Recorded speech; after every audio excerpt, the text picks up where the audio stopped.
All right, well, we're wrapping up here, but hang with me because I just have a few more quick remarks as we think about the vision and looking ahead. And so I think it's important to remember first, again, Congressman Rogers alluded to this, but why was SOAR created? What brought this in to play?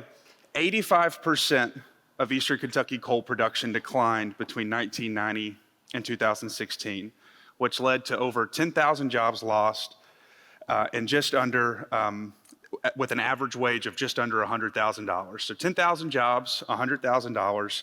So that was $1 billion in direct wages and another $580 million in indirect and induced effects, right, with negative impacts to downstream industries like trade and retail, lawyers, engineers, food service, truck drivers, things like that. So that hit, right, and something that Congressman Rogers talks a lot about, plan your work, work your plan. Where do we go next as an Eastern Kentucky region, right? How do we fill those gaps?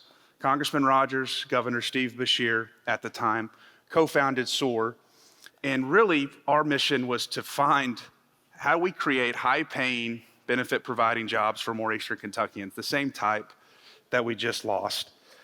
And so as we think about what the answer is, it's pretty simple. It's in this room over the long term. It's people. It's us as Eastern Kentuckians. It's the business leaders in this room. It's the community leaders. It's the students, the youth that's in this room. Every successful business owner is going to contest to the importance of employees and the importance of having good people work for you. That's what makes the difference. So as I think about us as Eastern Kentuckians and where we need to go as we move into the decades beyond, it's us. It's how do we get better care of ourselves? How do we improve ourselves? How do we upskill ourselves?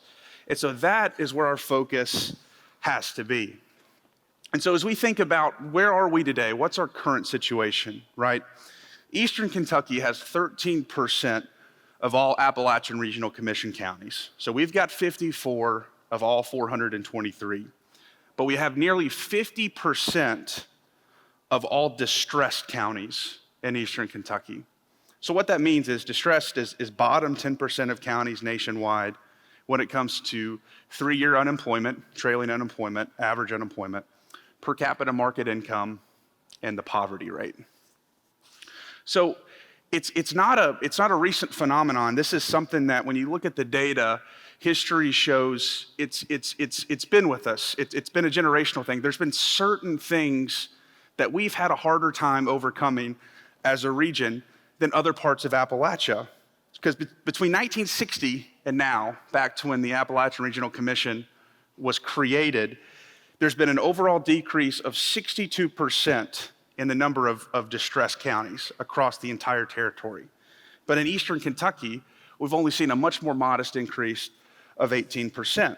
So as I think about what's our plan for the next 10 years, or what are we always working towards, what's our founding, what's our North Star, it's pretty simple. It's eliminate the red. It's eliminate the ruby red that you saw on the graph before. And so looking at what could be driving this, what are some of these issues that have made it a challenge in our region compared to other parts of Appalachia? The first thing I would start is looking at population growth, right? And these are for the 36 distressed counties. So I'm just looking at the 36 distressed counties. Between 1980 and 2022, the 36 distressed counties in Eastern Kentucky have lost about 10% of their overall population. And when you compare that to broader population growth, the same time frame for the rest of the country, that's a 47% increase is what the rest of the country has found. And then looking at our labor force, right? The distressed counties in our region, they currently show a 33% labor force participation rate, which means we only have 33% of individuals in these counties either currently working or looking for work. And that's compared to a state average of 58% and a US average of 62%. So this area right between the red and the blue that you see above me, it represents about 420,000 individuals that are currently outside the labor force. And when you dig a little bit deeper inside of that number, actually what you find is about 167,000 of them are between 18 and 65 years old, which I think is significant. And there's it is. So 67% of people in these distressed counties are outside the labor force. From a connectivity standpoint, about 11 out of our 36 counties of the distressed counties, or 11%, have access to internet at broadband speeds, which is now 100 megabits per second down, 20 megabits per second up.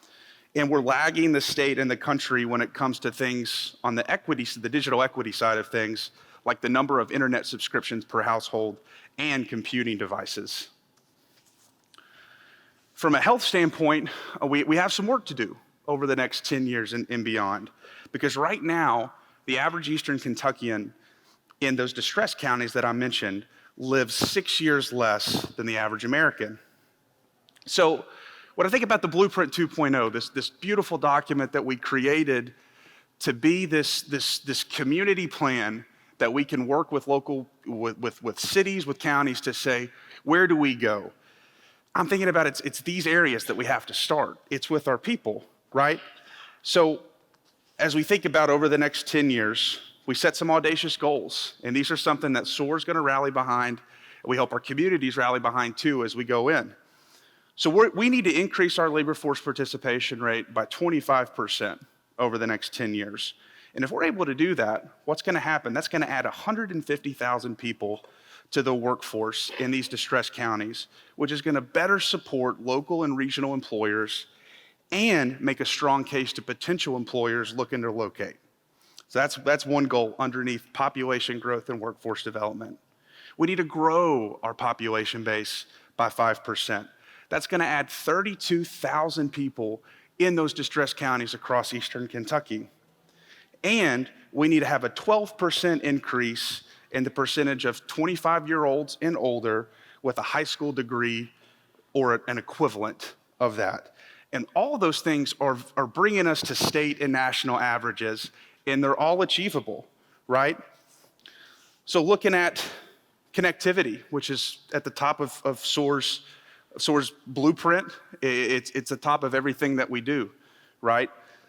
We have to be primed and ready for the digital economy, some of the things that Mark talked about. So what that looks like, 100% countywide access to internet at broadband speeds, that 100 megabits per second down, 20 megabits per second up. We need to have countywide coverage over the next 10 years when that's done. Now's our moment. There's never been more resources devoted to closing the digital divide than now before. We need to increase the percentage of households with broadband internet access by 9%. And if we're able to do that, that has the chance to impact almost 23,000 households and 58,000 individuals in some of our most distressed counties in the region. At the same time, we need to increase the number of households with a computing device by 10% to better help people of all ages, of all backgrounds, access this tremendous resource that the internet is. And from a health standpoint, it's pretty simple. Things like obesity, adult smoking, diabetes, all of these things must be brought into line with broader state averages. And the goal, right, is to let an Eastern Kentuckian live as long as your average Kentuckian and your average American, right? So those are some things that we're thinking about. And in wrapping up today, I think it's important for everybody in this room, everybody can play a role. There's so many different ways for you to get involved with this work at the local level. I'll list some examples here.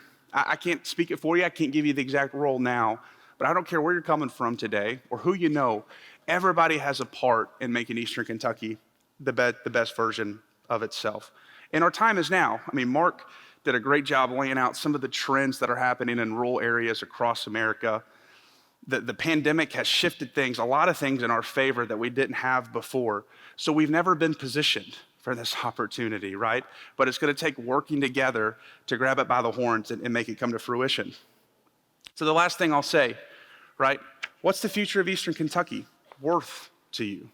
What's it worth? What's it worth to your kids? What's it worth to your friends? Well, for us, it's everything at SOAR, right? But again, it requires us to reach across the aisle, break down county lines, city lines, and work together, because together we're going to be able to go much further than alone.